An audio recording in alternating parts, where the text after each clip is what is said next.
요양은 법인이 아니라 개인으로도 설치를 할 수가 있기 때문에 그런 측면에서 오늘은 노인 의료복지시설, 즉 요양원에 관련된 부분만 같이 이야기를 해보도록 하겠습니다. 장기요양 기간이라는 거는 이제 장기요양법에 의해서 장기요양보험법이라는 부분에서 이제 제31조에 보면 이 장기요양은 이제 지자체, 우리가 시군구라고 하죠. 그 구청장, 시장, 군수에 의해서 지정을 받아야 된다라고 보시면 되겠습니다. 장기요양 기간은 아까 제가 크게 뭐가 있다겠죠? 네, 시설급여를 받을 수 있는 요양원하고요, 재가급여를 받을 수 있는 기관, 그래서 두 개가 장기요양 기간에 의한 설치할 수 있는 기관들이다라고 보시면 되겠습니다. 그래서 시설급여를 하면은 시설 안에서 생활하는 공간을 말하죠. 그래서 이 시설 제공 기간은 요양시설하고 우리가 공생이라고 하는 공동가정생활 두 가지가 또 있고요. 재가급여는 방문 목욕, 방문 요양, 주간보호, 단기보호, 그 밖에 여러 가지 시설들이 있습니다. 그래서 이렇게 크게 나누는데 오늘은 우리가 시리즈를 앞으로도 계속 이 내용을 할 건데 특별히 이제 시설급여에서 장기 요양시설하고 공동가정생활 이 두 가지에 대해서 좀 설명을 해보도록 하겠습니다. 요양시설은 공동생활가정과 이제 요양원 이렇게 두 가지로 또 구분을 할 수가 있는데 여기 칸에 보면은 시설 기준에 보면은 침실, 사무실, 요양보호사실, 자원봉사실 뭐 많은 것들이 있어요. 근데 이 중에 우리가 이런 시설들을 다 설치를 하는데 무조건 설치하는 게 아니라요. 자, 공동가정생활하고 요양원은 그렇게 크게 구분이 된다고 했는데 노인 공동생활가정은 우리가 10인 미만, 여기 보면은 입소자가 30명에서 10명 사이라는 구간이 있고요. 그다음에 30명 이상이라는 구간이 있습니다. 그리고 10명 미만은 그러니까 부인까지죠. 그래서 공동요양 이 가정 공생은 구인까지다라고 보시면 되겠습니다. 입소자가 구인, 입소자가 누구예요? 당연히 판정 등급을 받은 어르신들이다라고 이렇게 볼 수가 있겠습니다. 자, 그래서 공생하고요. 그다음에 요양원인데 요양원도 규정이 있어요. 10명에서 30명 미만, 그러니까 29인까지죠. 그리고 30명 이상 그런 규정이 있는데 이 시설 기준하고 나중에 뒤에 보이는 직원 규정하고 여러분이 좀 이렇게 눈여겨보아야 할 내용들이 뭐냐면요. 이 규정에 따라서 우리가 나중에 요양원을 운영을 한다라고 할 때 뭐와 관련되겠어요? 당연히 네. 이런 인건비 문제, 그 다음에 시설 운영비라는 부분이 굉장히 우리가 운영하는데 또 경영을 하는데 굉장히 큰 관건이다라고 보시면 되겠습니다. 그래서 여러분이 요양원을 가게 되면은 공생이라고 하는 구인, 정원이 구인까지 되는 공생이라는 부분의 시설을, 조그만 시설을 볼 수가 있고요. 또 이렇게 가면은, 요양원 가면은, 29인까지, 정원이 29인으로 한정되어 있는 기관들이 많이 있습니다. 물론 10명도 있고, 15명도 있고, 30명도 있고, 50명도 있고, 100명도 있는데, 대부분이 정원이 29인이에요. 왜 그럴까요? 29인 미만까지는 어떻게 돼요? 위에 보면 30명 이상일 경우는 사무실, 요양보호사실, 자원봉사실 어떻게 돼? 각각 있어야 돼요. 근데 30명 미만까지는 어떻게 돼요? 이게 합쳐져서 하나만 있어도 된다는 거죠. 그만큼 어떻게 돼요? 시설을 적게 할 수가 있고 그만큼 시설이 적으면은 관리 비용이 적게 들어간다. 이런 부분에서 대부분 요양원에 보면은 29인이라는 정원을 많이 가지고 있다라고 이렇게 보시면 되겠습니다. 마찬가지로 네, 다음 넘겨주세요. 네, 아니, 네. 그 다음에, 침실, 다른 거는 뭐 여러분이 또, 법이라든가 이런 거, 보시면 좋은데, 침실 부분에서는 이제 독신용 있고요, 1인용, 그 다음에 합숙용, 여러 명이 같이 있고, 동거유, 2명이 하는 이런 침실 종류를 다양하게 둘 수 있는데, 어쨌든 입소당, 한 명당, 입소하는 그 방에 한 명당 6.6 제곱미터, 한 2평 정도, 그죠?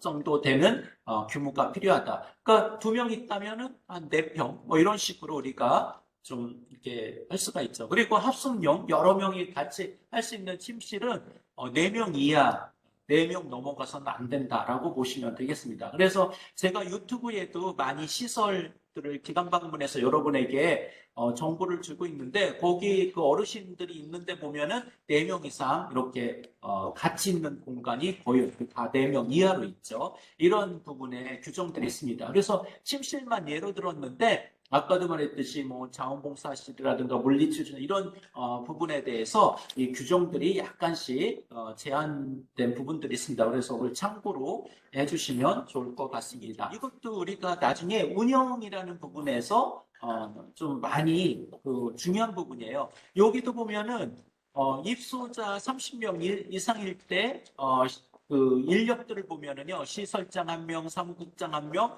그다음에 사회복지사 가 1명인데 100명 추가할 때마다 1명 있어야 되겠죠. 그 다음에 의사 1명인데 이 의사는 늘 상주하는 게 아니고요. 숙탁이라고 보시면 되겠습니다. 그래서 상주면 급여가 굉장히 비싸죠. 그래서 이 상주하는 게 아니라 축탁 의사로 한 달에 한 번, 2번 이렇게 와가지고 해진도는 이런 형태의 의사를 두시면 되겠고요. 그다음에 간호사, 이 간호사는 25명당 1명 이렇게 채용을 해야 됩니다. 물리치료사 이런 부분으로 다 이 직원 채용 규정이 있어요. 그 다음에 이제 30명 미만일 때는 여기도 보면 29명까지 시설을 설치하는 이유 중에 하나가 바로 이런 또 직원에 대한 부분이에요. 우리가 어떤 시설을 운영하던가 어떤 경영을 하실 때 가장 많이 들어가는 비용이 바로 뭐예요?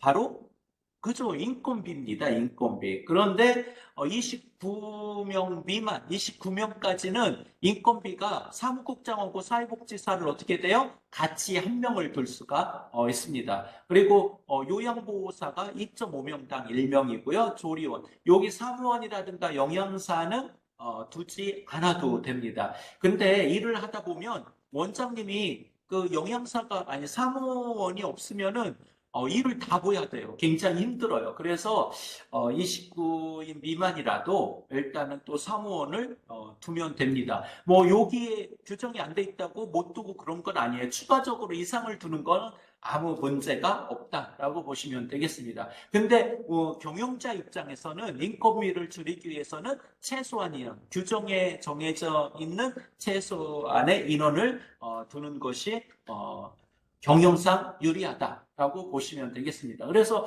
이런 규정을 우리가 정확하게 알고 있어야 몇 명을 정원으로 할 거냐라는 부분에 좀 어떤 그 요양원을 설치할 때 기본적인 그 조건이 된다라고 보시면 되겠습니다. 일단은 여기도 보면 입소자 30명 이상일 때, 자, 우리가 그래서 30명 이상일 때는요, 그 시설을 정원을 정할 때 30명으로 정하면 손해예요. 그죠? 29명으로 해도 되는데 30명 하면은 뭐가 늘어나요? 네, 이렇게 시설장, 사무국장, 사회복지사 다 일일이 다 둬야 되는데 한 명 차이로 인건비를 많이 줄일 수 있다는 거죠. 그 반대로 내가 더 큰 시설을 하고 싶다라고 하면 어떻게 돼요? 입소자를 그저 30명, 뭐 40명 이렇게 두는 것보다는 60명, 70명, 100명 이런 형태로 좀 간격을 두는 것이 좋습니다. 왜냐하면 사회복지사는 여기 100명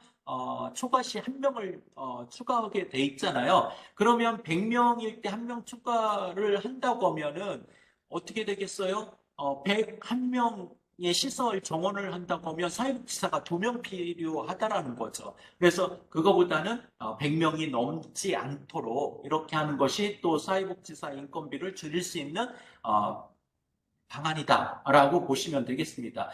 그래서 이런 부분에 시설 기준하고 인력 배치 기준점을 잘 알아서 나중에 내가 지자체에다가 내가 요양원을 설치할 때 지정을 받을 때 그 정원을 정하고 하는 거를 잘 고려를 해야 된다라고 보시면 되겠습니다. 공동가정 생활은 우리가 구인이라고 했잖아요.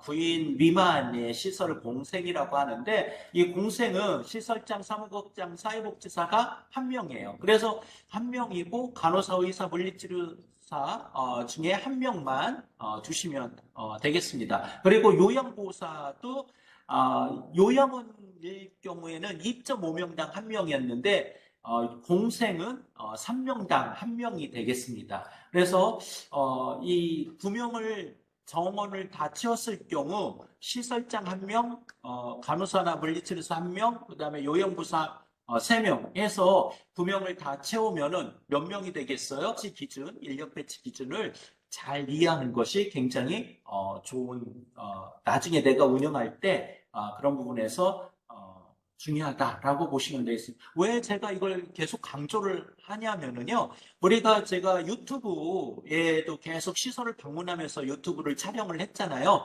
거기 보면 가장 이 운영하는데 큰 걸림돌, 가장 큰 문제가 뭐였어요? 바로 자금이죠. 자금. 시설을 설치하고 할 때 초기에 시설 설치하고 요양 수급하시는, 그러니까 이제 어르신들을 모실 때 한 명도 없더라도 최소 기준의 인원들은 배치를 해야 돼요. 내가 지금 공생을 설치를 했어요. 그러면 시설장 무조건 있어야죠. 요양보호사 있어야 돼요, 없어야 돼요? 있어야 돼요. 한 분은 기본적으로 있고, 예를 들어서 어르신이 4명이다. 그러면 요양보호사 2명을 채용을 하죠. 이런 식으로 한 명이 없더라도 기본적인 인원은 일단은 뭐라 그럴까요? 인원을 배치를 해야 된다는 얘기죠.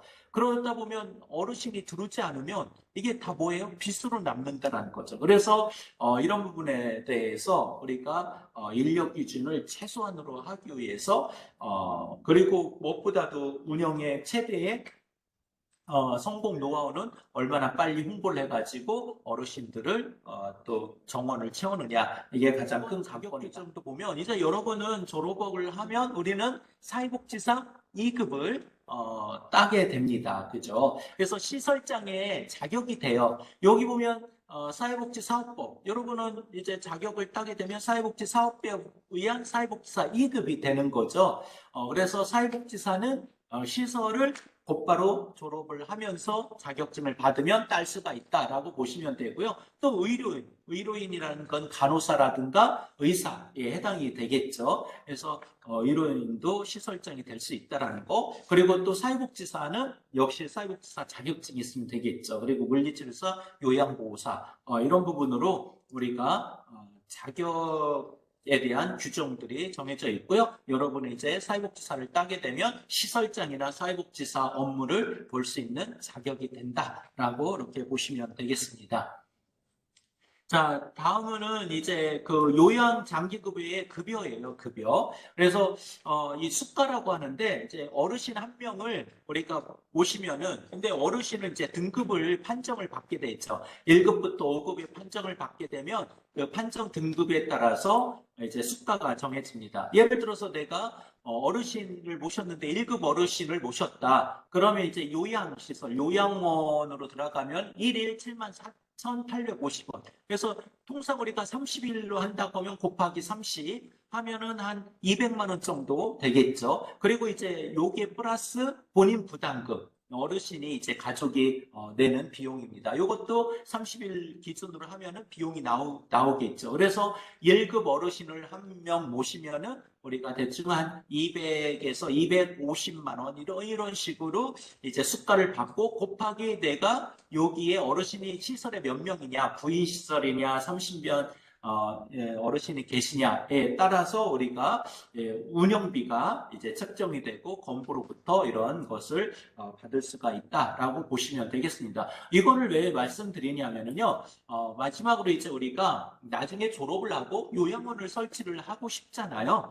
요양원을 설치했을 때 내가 과연 어느 정도 수익이 나고 어느 정도 지출이 돼서 내가 운영하는데 좀 힘들게 그죠. 나의 그 자금을 들여가지고 하는데 또 망하면 안 되죠. 망하면 큰일 나니까 망하지 않기 위해서 이런 거를 좀 꼼꼼히 따져볼 필요가 있다라고 보시면 되겠습니다. 그래서 우리가 통상 뭐 29인 시설을 기준으로 본다면 왜 29인이죠? 아까 말씀드렸듯이 30인 넘어가면 시설 기준이라든가 인건비 이런 것들이 많이 올라가게 됩니다. 그래서 29인으로 정원을 삼았을 때, 그리고 여기 2급 기준으로 뭐 1급도 있고 2급도 있고 3급도 있고 어르신이 다양하게 계시는데 평균자가 2급으로 한다고 하면 뭐 수가가 69,000원, 31기 중에서 2급하면은 한 6천만 원 수익이 된다. 이거는 이제 건보에서 주는 수가로 주는 거고요. 또 개인 부담 뭐 13,000원 곱하기 30일에서 29인을 때 1,200만 원 정도 들어오죠. 그래서 29인 시설로 했을 때 월 한 7,200만 원 정도 수익이 잡힌다라고 보시면 되겠습니다. 그래서 이 정도 들으면은 이제 어느 정도 지출이 되느냐라는 부분을 또 따져볼 수가 있어요. 뭐 인건비가 어느 뭐 자영업을 하든 뭐 가장 그 많이 들어가는 비용이 뭐예요? 바로 인건비죠. 보통 50%에서 많이 들어갈 땐 80%가 인건비로 많이 들어가는데 이 인건비를 어떻게 줄이느냐? 근데 이제 우리 그 일반 기업들은 인건비에 대한 부분은 뭐 자체적으로 뭐 줄이고 할 수가 있는데 이 비영리 기관, 특히 요양원 이런 데는요, 아까도 말했지만 인력 기준이 있어요. 우리가 줄이고 싶다고 막 줄일 수 있는 게 아니라 최소한의 인력 기준이 있기 때문에 줄일 수가 없죠. 그래서 그런 식으로 29인으로 했을 때 여기서 보이는 자료들, 시설장, 사무국장, 간호사, 의사 그래서 평균 잡아서 했을 때 한 4,800만 원 정도. 이거는 뭐 호봉수에 따라서 또 그 측정하는 거에 따라서 다 틀리기 때문에 꼭 이렇다라고는 볼 수는 없지만 대충 뭐 이렇게 평균 잡으면 한 4,800만 원 정도 들어간다. 그리고 여기에 관리비, 운영비, 프로그램비, 뭐 기타 잡비 등등 쓰였을 때 아까 7,200만 원이란 수입 중에 이런 것들 다 포함했을 때 하면은 어느 정도 비용이 남고 운영이 될 수 있는가 이런 것들을 우리가 가늠해 볼 수가 있겠죠. 자, 그래서 이렇게 좀 우리가 이 정도 수입 그리고 이 정도 지출이면 내가 어느 정도 예산을 그 이제 시설을 설치하는데 어느 정도 비용이 들어갈 건가 이런 걸 감안을 해가지고 이제 여러분이 이런 요양원을 설치할 수 있는 어떤 감을 갖지 않을까라는 생각이 듭니다. 네.